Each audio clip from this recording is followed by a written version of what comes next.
Salam alaikum, rebonsoir. Nous reprenons donc la deuxième partie de cette émission. Nous allons reprendre Monsieur Pierre d'Ortiguier. Pierre d'Ortiguier, rebonsoir. Je voulais vous poser la question donc de ces relations très complexes entre la Syrie qui se trouve au cœur du problème aujourd'hui, au cœur d'un très gros problème, et la France. Essayez de nous en parler, vous-même qui êtes historien, qui êtes philosophe. Je vous remercie, monsieur, de cette question. Les relations, toutes les relations entre les deux guerres, c'est-à-dire après la chute de l'Empire ottoman et la fameuse croisade à laquelle nous avions participé avec les Anglais pour pouvoir, disons, nous emparer de la Palestine et diviser, disons, ces régions, en Liban, Irak et autres.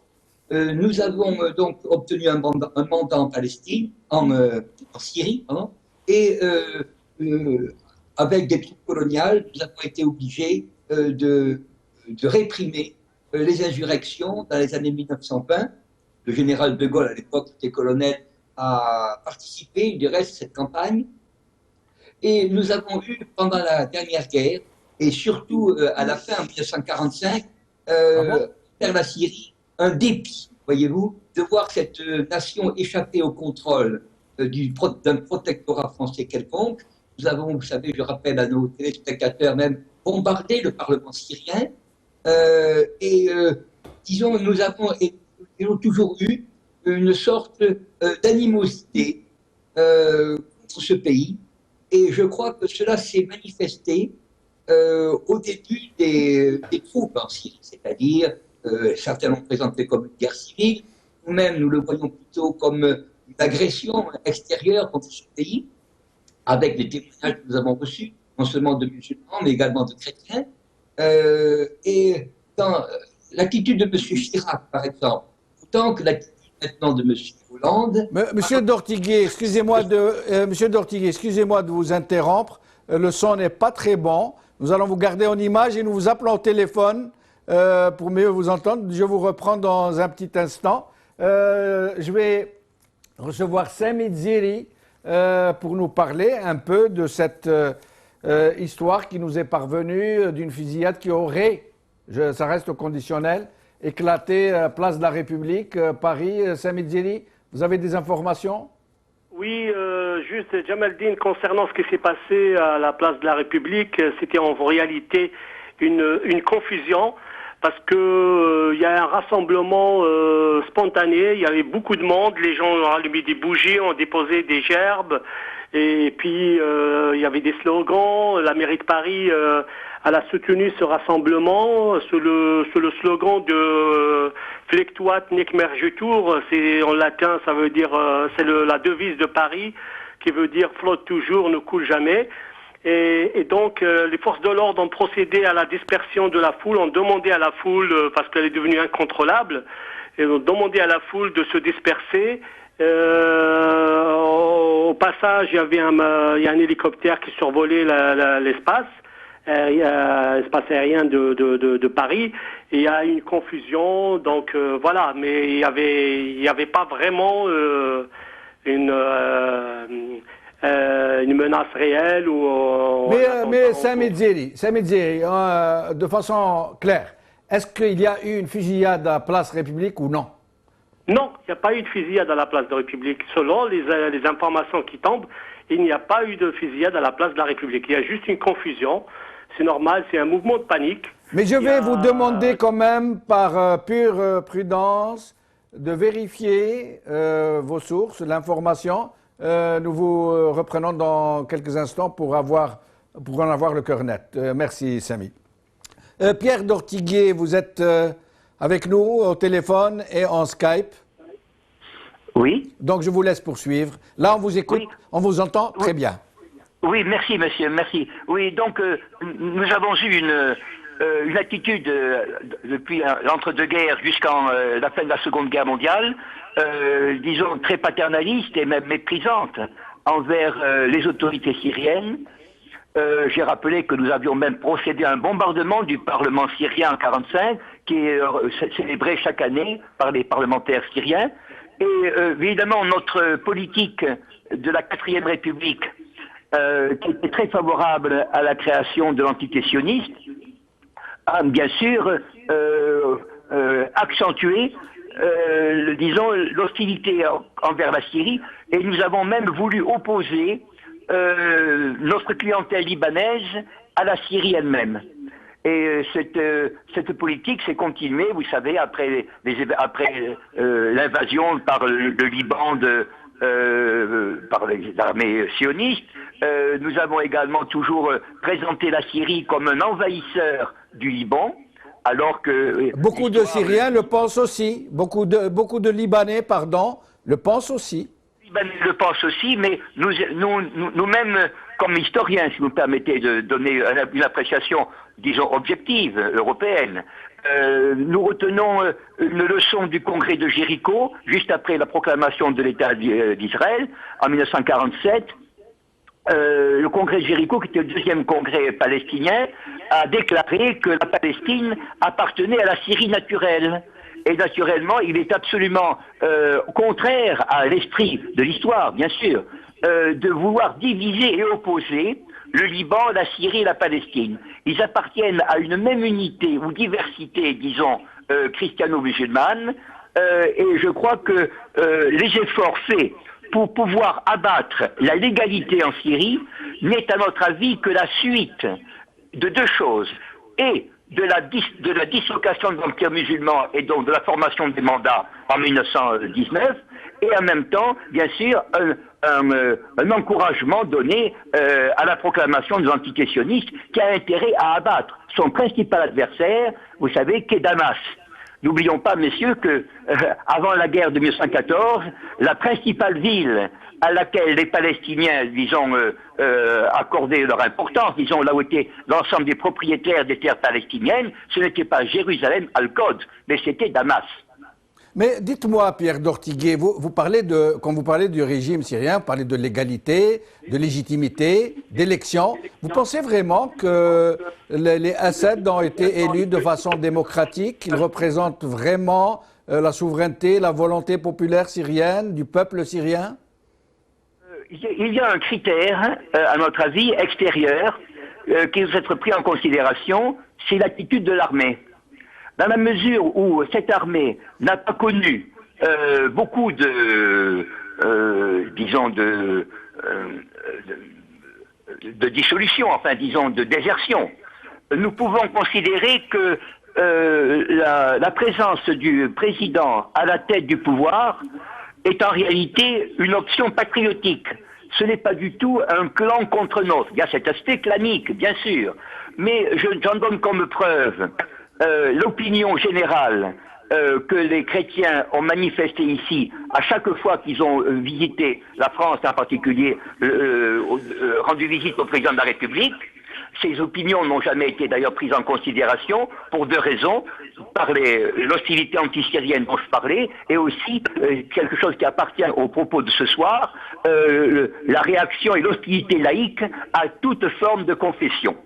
Ça, c'est une des sources d'ailleurs de l'abandon des chrétiens syriens qui a été fait par le gouvernement, abandon des chrétiens syriens aux terroristes de Daesh. Mais Pierre d'Ortiguet, vous êtes très au fait de la situation et de l'actualité syrienne. Vous n'êtes pas sans ignorer que le maillage politique, financier, militaire de la Syrie se fait quasiment par cooptation ethnique. Par exemple, au sein de l'armée du haut commandement, presque tous les postes reviennent à une ethnie, celle qui est au pouvoir, et juste après elle, à des chrétiens qui sont les alliés naturels du régime, et ensuite quelques petits restes pour le reste de la population. Et il en est de même, y compris pour les accès à l'université, pour les accès à la rente, pour les accès aux postes supérieurs de l'État. Vous le savez très bien, Pierre d'Ortiguet. Oui, en effet.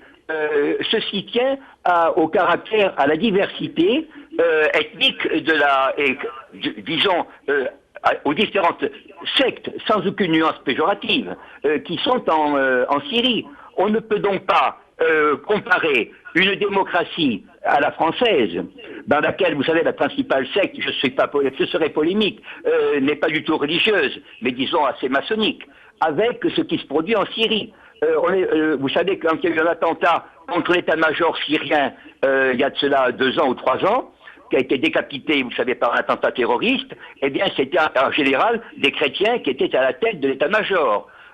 Il est certain qu'on doit tenir compte, bien sûr, de cette démocratie syrienne qui n'a rien de comparable aux autres démocraties et peut-être rien d'enviable aux autres démocraties comme en Égypte et ailleurs. Vous pensez que le fait qu'une minorité de chez minorité puisse capter la quasi-totalité du pouvoir sur une majorité signifie être démocrate?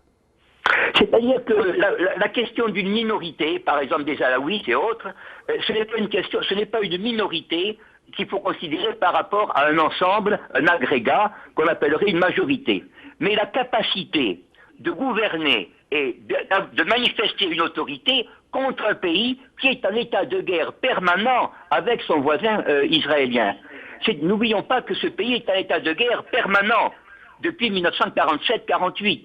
Et qu'on ne peut pas donc considérer ou mesurer une démocratie, disons, en temps pacifique. En état de guerre virtuel. En état de guerre virtuel seulement, pas en véritable état de guerre. Oui, un état de guerre réel, qui a été aussi état de guerre réel. Oui, à un certain moment, très peu. Quelle est la véritable guerre, monsieur? C'est une guerre économique contre la Syrie. Pourquoi veut-on faire tomber l'État syrien? Et on veut faire tomber Bachar el-Assad, non pas parce qu'il est alaouite, mais parce qu'il représente, il a une figure de chef. Donc, en décapitant, on pense que l'ensemble de l'État va tomber. Mais ici, c'était... C'est une question économique. Pierre d'Ortiguier, ici, c'était seulement le peuple syrien qui voulait avoir plus de démocratie, pouvoir choisir lui-même ses dirigeants, aller vers une vraie démocratie, pas celle qu'on nous vend un peu partout, mais une vraie démocratie où le peuple aurait droit de parole, aurait le droit de choisir, de ne pas être tué, de ne pas être torturé, de ne pas être laminé, passé au hachoir. Eh bien, écoutez, c'est exactement ce que demande le peuple syrien. Qu'est-ce qu'il demande aujourd'hui? Être protégé par un État contre des terroristes qui sont importés. On présente la situation syrienne comme une crise civile. Elle a un aspect de crise civile, mais elle a pris cette dimension à cause des interventions des États étrangers, en particulier l'Arabie Saoudite. C'est une des raisons pour lesquelles, justement, nos propres gouvernants, demandent, avant toute négociation, avec, disons, une sorte d'arrogance anciennement coloniale, le départ du président Bachar el-Assad. Je crois que s'il y avait un homme capable en Syrie d'avoir autour de lui, d'agréger autour de lui une opinion, alors là, bien sûr qu'il pourrait se présenter. Mais nous avons vu que tous ceux qui étaient, disons, des candidats qui auraient pu contester l'autorité du président, en réalité, il n'était soutenu que par des officines étrangères. Disons que c'était pas un programme nouveau, c'était, comme on dirait, un ôte-toi de là que je m'y mette. C'était personnel, c'était des rivalités personnelles et non pas, disons, des rivalités de programme. Et c'est la raison pour laquelle, du reste, M. Bachar el-Assad tient au pouvoir. Il ne tient pas au pouvoir par la terreur. La terreur est dirigée contre lui. Elle ne vient pas de lui. Vous pensez que Bachar el-Assad ne déploie pas une véritable terreur contre les Syriens qu'il est en train de massacrer en gros et au détail? Demandez que je connais en particulier, aux chrétiens syriens, si M. Bachar el-Assad déploie une terreur. Je crois qu'ils diront que la terreur vient de l'extérieur. Vous m'en direz tant, Pierre d'Ortiguier. Comment dirais-je, avoir toujours 2 poids 2 mesures. C'est-à-dire qu'il faut relativiser ce qu'on appelle le concept de démocratie. Je crois qu'il y a réellement une oppression venant de l'État syrien contre ses adversaires. Mais ces adversaires sont véritablement, non pas des opposants politiques, mais sont des bêtes féroces. Enfin, quand on voit quand même des employés de poste décapités par des enfants, comme on l'a vu, ne me dites pas qu'il s'agit là d'une opposition. Mais Pierre d'Ortiguier, vous ne trouvez pas que vous généralisez l'exception, que vous voulez la faire passer comme étant la règle? Est-ce que ce ne sont pas une majorité de gens qui ont d'abord essayé au début de manifester pacifiquement avant d'avoir été pris à partie avec une violence inouïe par le régime de Bachar el-Assad? Vous savez, on nous a présenté les manifestations d'étudiants et autres comme ayant tourné à une répression féroce. Nous avons vu que ces présentations ne correspondaient pas à la réalité. C'est-à-dire qu'elles avaient été fortement exagérées par ceux, il faut bien dire ceci, qui méditaient dès le début la faiblesse de l'État syrien. La question n'est pas personnelle, c'est pas ad hominem. La question, elle est celle-ci. Est-ce qu'on maintient un État en Syrie ou est-ce qu'on détruit toute autorité en Syrie? Et c'est là-dedans, dans cet intervalle, dans ce grand intervalle, que se creuse le terrorisme dont nous souffrons en France.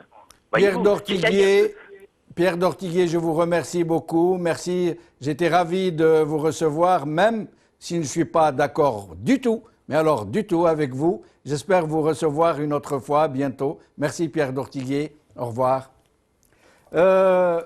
J'accueille à présent Brahim Younsi, mais avant, je voudrais demander à Sami Dziri de nous confirmer cette histoire de place de la République dont on nous dit que ça pourrait être une fausse alerte. Sami Dziri? Oui, bien évidemment, comme je l'ai déjà dit, la manifestation spontanée à Paris, qui se déroule en ce moment même à la place de la République, a été soutenue par la mairie de Paris. Des pots de gerbe, des bougies qui ont été allumées. Et il y avait des slogans, les manifestants ont scandé des slogans qui avaient pour objectif de casser le mur de la peur, de type nous retournerons au Bataclan et nous retournerons au Stade de France. La police a demandé à la population de se disperser parce qu'il y a une très grande concentration. Et puis il y avait un mouvement de foule, panique. Il s'agit en fait d'une fausse alerte suite à un mouvement de panique qui ne correspondait pas à des tirs tels qu'ils ont été annoncés auparavant. Juste, Jamaldine, il y a aussi 103 victimes jusqu'à maintenant. Il y a l'annonce du ministère de l'Intérieur. 103 victimes ont été identifiées. Le nom de loueur de la polo noire retrouvée au Bataclan a été divulgué. Il s'agit de Salah Abdeslam. Un appel à témoins a été lancé et un mandat d'arrêt international également a été lancé contre lui. Merci Sami Dziri, restez avec nous. Je vais recevoir à présent Brahim Younsi, président de l'UDM, analyste politique. Brahim Younsi, merci d'avoir encore une fois accepté notre invitation. Merci de m'inviter en ces circonstances difficiles. Merci. Alors, Brahim Younsi, vous-même qui vivez en France, comment avez-vous vécu cette tragédie, ces attentats? Je vous entends mal. Est-ce que vous m'entendez mieux là? Un peu. J'espère que le problème va être réglé, que vous m'entendrez mieux. Voilà, c'est mieux. Voilà. Alors, dites-moi, vous-même qui vivez en France, je vous disais, comment avez-vous vécu ces douloureux événements? Oui, comme pratiquement toute la population en France. Évidemment, nous sommes encore sous le coup, évidemment, de l'émotion. Mais étant, je ne devrais pas le dire, étant musulman, je suis aussi, comme la grande majorité, sinon tous les musulmans français ou tous les musulmans qui habitent en France, comme moi, qui ne sont pas français, sont dans la crainte, sont dans la peur, peur du lendemain. Nous avons peur pour nos enfants qui vont à l'école, on a peur qu'ils soient pris évidemment à partie. Nous avons peur aussi pour nous-mêmes, pour nos libertés, pour nos vies.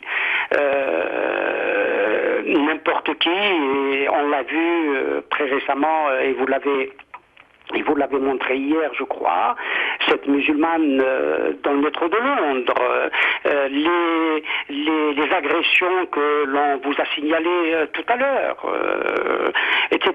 Les propos qui sont tenus par des leaders politiques qui attisent la haine. Ceci dit, nous avons vécu la terreur armée vendredi après-midi ou vendredi soir. Nous vivons aujourd'hui, nous particulièrement, nous les musulmans, une autre terreur, une terreur qui est pour l'instant verbale, mais qui passe aussi aux actes, parce que nous avons entendu, nous avons vu des actes plus qu'hostiles, des actes qui portent atteinte à l'intégrité physique et psychologique et morale des musulmans en France. Voilà le sentiment dans lequel, la situation dans laquelle personnellement je me trouve. Je ne reflète pas peut-être les sentiments de tous les musulmans, mais j'ai entendu tout à l'heure des responsables de la communauté musulmane ou des théologiens ou les représentants d'une institution théologique musulmane de France que personnellement, sincèrement, je ne connaissais pas. Qui a exprimé un certain nombre de choses très justes concernant l'islam. Vous lui avez posé la question vous-même sur l'islam et la violence, l'islam et la guerre, l'islam et ceci et cela. Mais il a répondu excellemment, à savoir que effectivement l'islam n'était pas porteur de cette violence gratuite. Mais Brahim Younsi, vous parlez d'angoisse qui s'est saisie de la communauté musulmane. J'en sais quelque chose moi-même, puisque comme je l'ai dit hier, mon épouse m'a appelé pour me dire qu'elle avait appelé mes grands-enfants de ne pas aller au travail, de rester à la maison, pour vous dire. Hein. Je m'excuse de répéter cette histoire, mais pour faire sentir un peu aux gens comment la communauté musulmane de France vit cette tragédie. Elle rase les murs quasiment. Si ce n'est des paroles terribles, ce sont des regards qui en disent long. Mais pourquoi l'État français, les représentants du peuple français, les politiciens français ne comprennent-ils pas cette attitude très douloureuse? Je vais vous donner un exemple. Ici au Royaume-Uni, il y a 2 ou 3 ans, il s'est passé un acte terrible, une attaque contre un militaire tué par des gens en pleine rue. Et ça a été, surtout le Royaume-Uni, une ambiance à couper au couteau. Alors, le Premier ministre a pris la parole et il s'est adressé à la communauté musulmane pour lui dire ne vous inquiétez pas, vous êtes des nôtres, nous vous aimons. Ne soyez pas angoissés, vous n'avez rien à vous reprocher, personne ne vous désignera en bouc émissaire. Pourquoi cela n'a pas été fait en France? Oui, c'est peut-être tout cela est lié peut-être à l'histoire, mais je ne veux pas mettre de l'huile sur le feu en retournant en arrière, en évoquant l'histoire. De toutes les façons, l'État français, le devoir de l'État français est de protéger tout le monde, mais de protéger aussi la communauté musulmane, les musulmans qui sont en France. Nous n'avons pas à dire qu'ils vivent majoritairement, tranquillement, etc. Nous le savons, il n'y a pas besoin de le dire, c'est une réalité, et les Français le savent. Ce que je veux dire, les propos ou les raisons qu'invoquent, des fausses raisons, qu'invoquent ceux qui ont porté la terreur hier dans le centre de Paris et qu'ont fait le nombre des victimes que nous déplorons.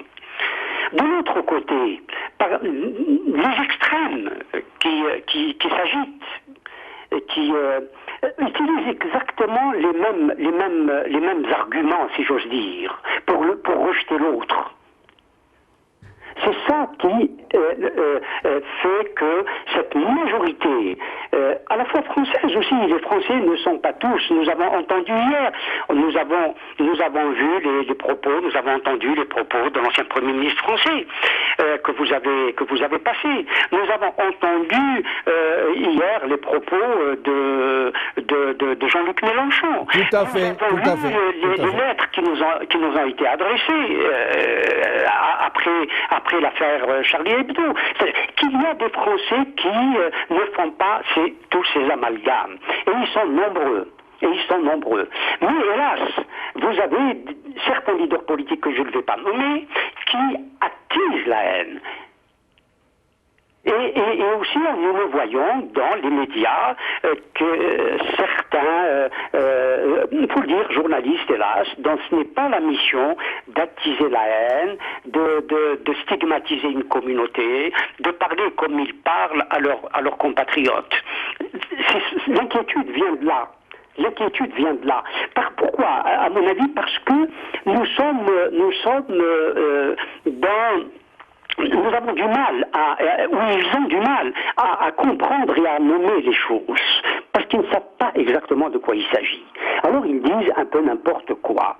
Et c'est la raison pour laquelle le problème que nous vivons est extrêmement complexe. Nous ne pouvons pas le régler avec souvent le simplisme qui est celui des médias notamment, quand ils parlent des musulmans, de la communauté musulmane, etc. Mais est-ce une clarification? François Hollande, il n'y a pas que lui, le président de la République française a parlé de guerre. Est-ce que par ce mot on a clarifié les choses alors que généralement ce mot n'était pas prononcé? Oui. C'est-à-dire que la France était en guerre. Oui. Donc cette guerre, il l'amène à qui? Et quand un État, le président de la République dit que son pays, que son État est en guerre, il l'est forcément, j'appuie, contre un autre État. Il ne peut pas être en guerre contre une population, contre des civils, entre guillemets, fussent-ils armés. Il est en guerre contre un autre État. Déduction. C'est-à-dire qu'il aurait reconnu que l'État islamique est un État? De façon, comment dirais-je, oui, d'une certaine manière, oui. L'État, donc il fait la guerre à cet État, d'ailleurs on parle beaucoup plus aujourd'hui d'État islamique que de Daesh. Donc la France considère qu'elle est en guerre contre l'État dit islamique. Et c'est la raison pour laquelle il bombarde. C'est la raison pour laquelle ils vont envoyer des militaires et des avions. Brahim Younsi, tout le monde sait que les troupes de Daesh ne sont pas en plein désert. Elles sont au milieu de la population, bien souvent. Et donc, quand on les bombarde, les bombes, elles ne vont pas aller gentiment choisir les gens de Daesh et épargner les autres populations? Ou alors c'est l'éternel effet collatéral? Oui. Je vous entends mal. Je vous demandais si les bombes qu'on lâche sur Daesh ne vont toucher que Daesh. Certainement pas. Je viens de le dire. Les bombes qu'ils envoient ne distinguent pas entre guillemets le militaire et le civil. On le voit à Gaza, on le voit ailleurs, hein, ou en Syrie. Bon, d'ailleurs je ne vais pas répondre à votre invité qui a fait un cours d'histoire, mais un cours d'histoire à mon avis un peu révisé. Je ne vais pas revenir là-dessus parce que les problèmes internationaux qu'il a évoqués, c'est certains d'entre eux, c'est vrai, après la guerre, et nous en avions parlé sur votre chaîne il n'y a pas si longtemps, s'agissant de la fin de la Première Guerre mondiale et du démembrement de l'Empire ottoman, mais depuis au moins les années 40 ou la fin des années 40, c'est un régime militaire qui a pris le pouvoir à Damas, qui a pris le pouvoir en Syrie. Et nous savons comment cela s'est passé. La loi martiale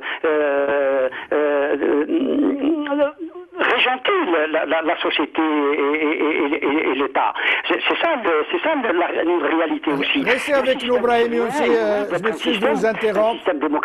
Brahim Younsi, restez avec nous. Désolé de vous interrompre. Je reviens à vous dans un instant. D'abord, Sami Dziri, puis Mohamed Ali Bouharb. Sami Dziri, des nouvelles? Sami Dziri. Force alerte à la place de la République est confirmée. Les gens ils reviennent vers les lieux.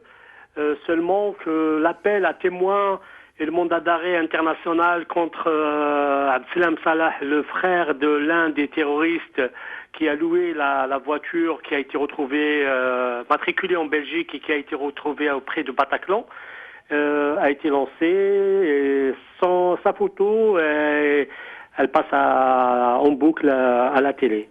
Voilà. Par contre, Jamaldine, oui. si vous me permettez, je peux parler juste quelques instants concernant sur une polémique qui va être créée pour les prochains jours. Oui. Allô? Oui, oui, je vous écoute. C'est que donc il y a une classe politique qui joue le consensus.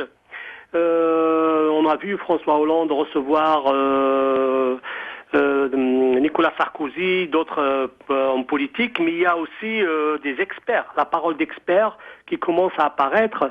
Aujourd'hui, il y a un article paru qui s'intitulait Le jour d'après, le jour d'après la grande attaque. Voilà, c'est un colonel français qui a prévu les attaques. Et puis, il y avait l'interview qui a été faite aussi par l'un des responsables du renseignement, en l'occurrence Alain Chouet, qui était le directeur des opérations des renseignements de la DGSE, qui accable la classe politique. Et donc, cela va augurer une polémique dans les prochains jours, surtout les contenus des intervenants. Donc, il y a un fossé entre la parole d'experts et la parole politique. Très bien. Alors, sinon, une autre question, Sami Dziri. On nous apprend que des gens venant des pays musulmans, disons, du Maghreb et d'ailleurs, qui ont le visa, qui avaient le visa, qui sont venus en bonne et due forme, ont été massivement refoulés depuis les ports et les aéroports. On leur a interdit l'accès au territoire français alors qu'ils étaient détenteurs de visa. Vous confirmez? Sincèrement, je ne peux pas confirmer ou infirmer cette information parce que je n'ai pas tous les éléments. Je sais que les visas en cours ont été suspendus pour l'instant dans les consulats les consulats français à l'étranger. Mais les visas en cours, sincèrement, je n'ai pas d'informations là-dessus. Très bien, merci. Restez avec nous, Sami Dziri. Mohamed Ali Bouharb, vous êtes avec nous. Mohamed Ali Bouharb.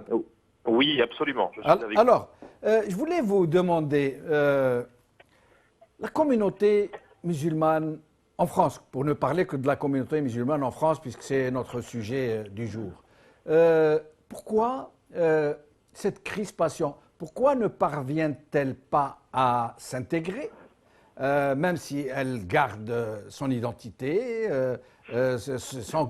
son culte? Et pourquoi, par ailleurs, la société française est-elle si réticente à lui ouvrir les portes de la communauté nationale?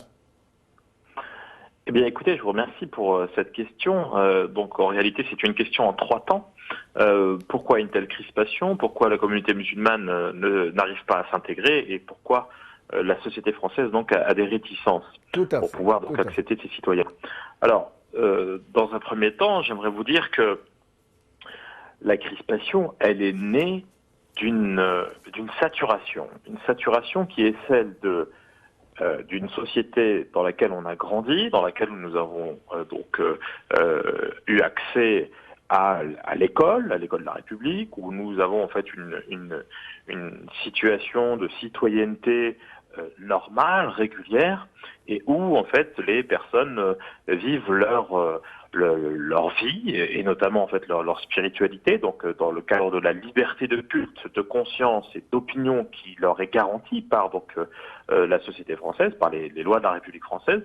Et de l'autre côté, vous avez en fait une société qui, après une fracture post-coloniale, puisque nous sommes encore en train de nous poser des questions pour pouvoir résoudre cette difficulté de l'après-colonisation. Et ça, c'est très important. Pourquoi? Eh bien, parce que tout simplement, la question musulmane repose en réalité sur une plaie encore béante, une plaie encore saignante, qui est celle du post-colonisation et notamment de manière cristallisée la guerre d'Algérie. Alors, ça veut dire quoi? Ça veut dire que quand vous voyez en fait les deux grands conflits mondiaux, Première et Seconde Guerre mondiale, et notamment où la France et l'Allemagne se sont vraiment affrontés de manière beaucoup plus conséquente que lors de la guerre d'Algérie. Vous voyez bien que les générations donc de l'après-Seconde Guerre mondiale ont mis en place tout un dispositif de réconciliation, d'amitié entre les deux peuples français et allemands. Je me souviens que pendant notre jeunesse, il y a une vingtaine, une trentaine d'années, il y avait des comités de jumelage. Une grande partie des villes françaises sont jumelées avec des villes allemandes. Et donc les aînés, aussi bien que les jeunes, les classes, les collèges, les lycées, contribuent à faire des échanges et à oublier ces douloureuses pages de leur histoire commune. Eh bien, sachez que, et ce n'est pas un secret, cela n'a pas été fait pour les pays anciennement colonisés qui ont eu une grande guerre, c'est-à-dire le Vietnam et l'Algérie. Et aujourd'hui, ce fossé, cette fracture psychologique qui existe entre la société française et la société algérienne, mais qui, à travers la société algérienne, englobe la majorité des pays d'origine maghrébine, et donc, a fortiori, de culture et de religion musulmane, constitue le nœud principal sur lequel la question musulmane en France est un objet qui est difficilement appréhendé et qui est très très mal, je dirais en fait, pris en considération.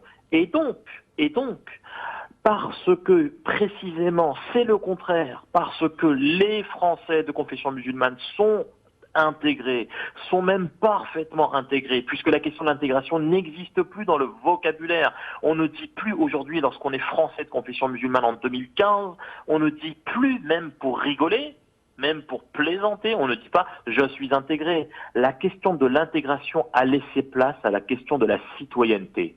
Et c'est précisément parce que ça fonctionne qu'il y a des résistances. Vous pensez que ça fonctionne? Vous êtes sérieux quand vous dites que ça fonctionne? Oui, je suis parfaitement sérieux à l'appui des études scientifiques qui existent dans tous les départements de sociologie et également en fait de démographie et d'études économiques. Moi, je me rappelle de la déclaration d'un certain Azouz Begag qui était ministre de la République, qui s'est fait traiter de tous les noms d'oiseaux par le président Sarkozy et pris à partie par un ministre dont j'ai oublié le nom, qui l'a quasiment traité de raton. Il était ministre de la République, hein. Brice Hortefeux. Brice Hortefeux. Bon, peu importe. Il faut bien comprendre que les prises de parole individuelles dans un cadre politicien et avec une focale médiatique qui déforme le prisme de la réalité, eh bien, c'est complètement différent de ce qui se passe dans les faits. Aujourd'hui, les gens sont parfaitement intégrés dans leur société. Mais intégrés en laissant leur identité à la porte ou en restant eux-mêmes et en étant français à part entière, tout en restant musulmans, tout en restant eux-mêmes, sans avoir à transformer Mohamed en Momo, Fatiha en Fatih, Foudel en Faudel? Écoutez, votre question est vraiment pertinente, justement sans laisser de côté, comme vous le dites, donc la question de l'identité donc culturelle ou religieuse. Pourquoi? Tout simplement parce que les Français de confession musulmane ont parfaitement saisi les avantages et les acquis qui leur étaient donc mis à disposition, qui sont ceux de revendiquer un droit à l'existence, un droit à la différence et un droit à la liberté. Maintenant, attention, il faut bien comprendre mon propos. Je ne dis pas que toute la société française l'accepte et même c'est le contraire, c'est pour cela que c'est donc très difficile. Il y a donc un racisme, il y a donc une islamophobie galopante qui fait face à ce système qui fonctionne. S'il n'y avait pas en fait de bonnes choses qui étaient positives que l'on pouvait constater, eh bien il n'y aurait pas de résistance raciste, fasciste en face. Donc il faut bien comprendre que c'est précisément parce que ça fonctionne que ça pose des problèmes. Mais Mohamed Ali Bouharb, est-ce qu'il ne serait plus plutôt pas question de, j'allais dire, de détestation systémique qui est constituante d'un phénomène de rejet. Je vais vous donner un exemple, encore qu'il ne nous reste pas beaucoup de temps, je vais essayer d'être bref. Ici au Royaume-Uni, par exemple, quand une église est désaffectée, qu'il n'y a plus de fidèles qui s'y rendent, elle est mise en vente et des musulmans se présentent, ou des sikhs ou des bouddhistes qui l'achètent pour en faire une mosquée ou un temple, et les gens n'ont rien à redire, ils acceptent sans problème. Et c'est pour ça que vous avez des mosquées, par exemple, au cœur de Londres, sans aucun problème. En France, il n'y a pas longtemps, une vieille église désaffectée quelque part dans le pays profond avait été mise en vente et des musulmans ont voulu l'acquérir pour en faire une petite mosquée. Et ça a été un tohu-bohu, une indignation incroyable. Des politiciens de très haut rang se sont exprimés pour dire quoi? On va en faire une mosquée, on va être envahi, etc. Vous connaissez la suite. Vous pensez que c'est aussi simple que vous le dites?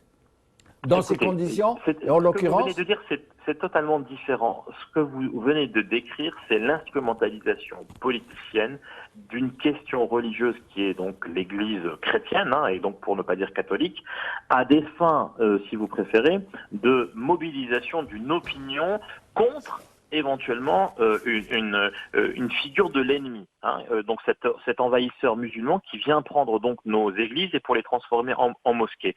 C'est totalement différent que ce que je viens en fait de vous décrire, qui est celui d'une parfaite compréhension de la situation des citoyens de confession musulmane. Maintenant, attention, je précise bien mon propos. Je ne dis pas que tout est rose.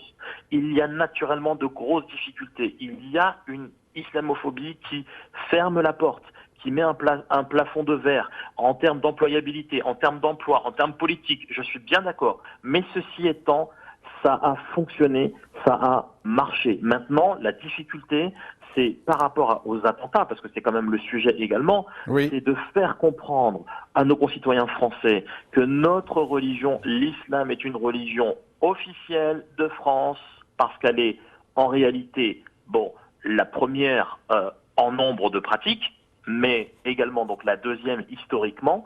Mais il faut bien faire comprendre donc à nos concitoyens que cette religion musulmane est une religion en fait de paix qui concourt au bien-être de la société française. Et c'est ça le défi des musulmans aujourd'hui, c'est de dépasser cette crispation dont vous avez parlé, c'est d'aller au-delà en fait de l'angoisse et de l'anxiété, et certainement en intracommunautaire, faire un travail pour mieux garantir des conditions de spiritualité autant que des conditions de culte. Parce que le problème en France, c'est la lutte pour les murs des mosquées, c'est-à-dire en fait à combien de mosquées allons-nous arriver, lesquelles vont être affiliées à telle chancellerie, à tel pays, à telle fédération, à tel courant. Ce n'est pas ça qui va aider en fait les musulmans, c'est bien évidemment un retour à la spiritualité, et croyez-moi, puisque vous êtes en fait sur Londres, c'est ce que les Anglais ont compris, il y a davantage, si ce n'est plus, de spiritualité chez les arabo-indo-pakistanais anglais qu'il y en a en fait chez les musulmans en fait français. Mohamed Ali Bouharb, merci infiniment, en espérant vous revoir plus souvent dans nos émissions. Je reviens un moment à Sami Dziri avant de revenir à Brahim Younsi. Sami Dziri, des nouvelles? Oui, tout à l'heure, vous m'avez parlé des chiffres statistiques sur les actes islamophobes en France. Oui, tout à fait. Écoutez, les chiffres sont très alarmants. Par exemple, le ministère de l'Intérieur, selon ses statistiques, déclare que de l'année 2014 en 2015, les actes antisémites sont en augmentation de 59%. Pour ce qui concerne les actes islamophobes, juste dans la période entre janvier, ça veut dire l'affaire Charlie, jusqu'à juin, il y a eu une augmentation de 280%. Un chiffre effarant. Rien que ça. C'est incroyable. Et donc, selon les statistiques encore, moi je considère que c'est plus que ça, puisque dans les grilles d'analyse statistique, Donc il y a des catégories, les actes racistes, les actes xénophobes, les actes antisémites et les actes islamophobes. Il y a certains actes qui sont des actes islamophobes sont catégorisés dans les actes racistes. Et donc le chiffre de 280% d'augmentation, peut-être il est en deçà de la réalité. Très bien. Merci, Samed Zeri. Restez avec nous jusqu'à la fin de l'émission. Brahim Younsi, je voulais vous poser une question un peu compliquée pour le mois. Est-ce que vous êtes avec nous, Brahim Younsi? Oui, oui, oui.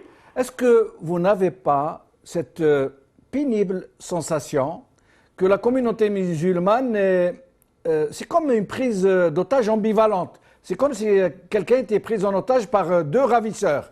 D'un côté, elle est prise en otage par les siens, une minorité minoritaire qui a confisqué la religion et qui s'en sert de façon absolument atroce, qui ne fait qu'enfoncer donc sa propre communauté dans l'opinion publique. Et de l'autre côté, une extrême droite qui l'utilise vaillamment, courageusement, pour se faire mousser, pour se faire élire. Vous n'avez pas cette sensation? Ah ben bien sûr que si, c'est une réalité. Plus qu'une sensation, c'est une réalité. Mais vous me permettrez de revenir dans un instant sur ce qui vient d'être dit, à la fois ce qui se passe en Angleterre, en Grande-Bretagne et en France sur la question de l'islam. Oui, je vous en prie. Et de la reconnaissance. Mais vous avez parfaitement raison. Comme l'on dit, les extrêmes se rejoignent ou se renforcent. Effectivement que nous sentons, et vous le comprenez si bien, pris en otage par les uns et par les autres. Cela est évident. La communauté musulmane, de façon globale, de façon générale en France, a ce sentiment-là d'être prise en otage par l'extrême droite qui la stigmatise et par cet extrémisme qui sort de chez nous, qui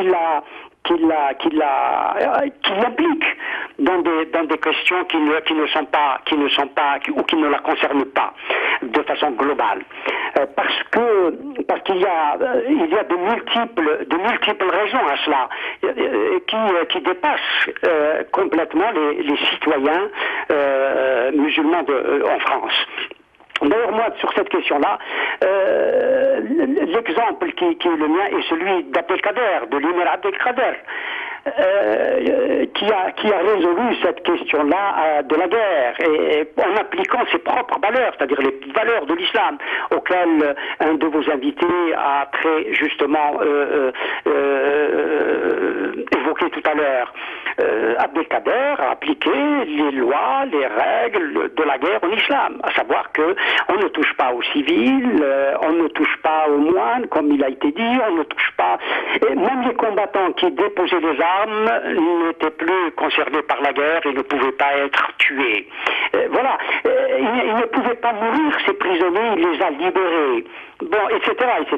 Et Abdelkader s'est interposé en Syrie, et c'est aujourd'hui d'actualité, s'est interposé entre la communauté musulmane et les chrétiens pour protéger les chrétiens. Moi, je me situe dans cette filiation-là, dans cette attitude-là. Pour parler des différences de traitement des religions de l'islam, et singulièrement de l'islam, entre la Grande-Bretagne et la France. La France est un pays laïque, d'un pays laïque très dur, où la laïcité est très dure, extrêmement dure. Dur avec les autres religions. Le catholicisme, il a eu des aménagements institutionnels, etc., etc. L'Angleterre ou la Grande-Bretagne n'est pas dans ce cas. Il y a une sécularisation de la société, mais l'anglicanisme, comme vous le savez, est la religion de l'État, et la religion du royaume. Beaucoup de gens peut-être l'ignorent, mais l'Angleterre a une religion qui s'appelle l'anglicanisme, mais c'est la religion officielle du pays. Néanmoins, les autres religions sont reconnues et peuvent exister. Il y a une crispation sur l'islam dans l'Hexagone, où les hommes politiques français disent aussi des contre-vérités ou ne connaissent pas l'histoire. L'Algérie était considérée comme la France. C'était la France. C'était des départements français. L'Algérie qui a été conquise en 1830, la loi de séparation de 1905 ne lui a pas été appliquée. On n'a pas appliqué à des départements français, à une terre française, dans le sens que lui donnaient les autorités françaises, l'État français. La loi de 1905 ne lui a pas été appliquée. Il n'y avait pas de séparation. Paradoxalement, ce sont les oulémas, ce sont les musulmans qui demandaient la loi de séparation, l'application de la loi de séparation. Ils n'ont pas cessé de demander la loi de séparation de 1905 qui devait être appliquée à l'islam. Les Français se retrouvent dans cette situation aujourd'hui. Et même en Algérie, nous nous retrouvons dans cette situation où il y a ce type de confusion sur la question de la laïcité, où la France, d'ailleurs, ce qui se passe aujourd'hui, tout à l'heure, un de vos invités en a fait allusion. C'est vrai que nous sommes en train de payer la politique coloniale, la politique française à la fois en Syrie, au Maghreb, au Sahel, dans les frontières qu'elle a tracées, et la politique qu'elle a laissée sur le plan religieux, etc., etc. Voilà, nous sommes en train de payer la politique, effectivement la politique coloniale. Mais il y a une nette différence entre ce qui se fait pour des raisons bien précises et historiques en Grande-Bretagne et ce qui se fait en France. Bien sûr que tout à l'heure un de vos invités l'a dit, bien sûr il y a une focalisation sur la question algérienne, sur la guerre d'Algérie, sur l'indépendance algérienne qui s'est faite dans les conditions que vous connaissez. Et cela, si vous me le permettez, nous sommes indépendants. La Syrie a acquis son indépendance dans les années 30, l'Algérie dans les années 60, et d'autres pays sont dans la même situation que la Syrie et l'Algérie. C'est nous-mêmes qui sommes responsables aussi de ce qui se produit chez nous. Et la situation dans laquelle se trouve également notre communauté musulmane en France ou ailleurs. C'est les systèmes politiques que nous avons mis en place. C'est des systèmes politiques dictatoriaux. Et on continue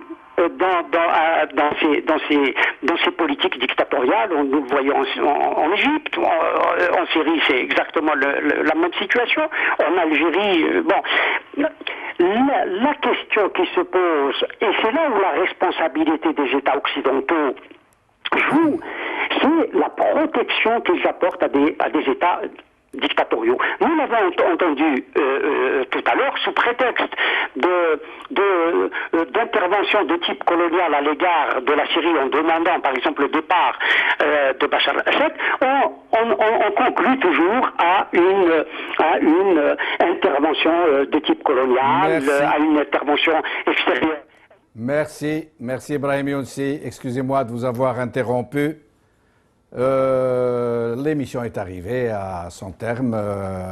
Il reste à savoir si la société française saura dépasser ses clivages, si elle saura s'accepter dans toutes ses différences, trouver la paix, aller vers l'autre, aller vers le meilleur.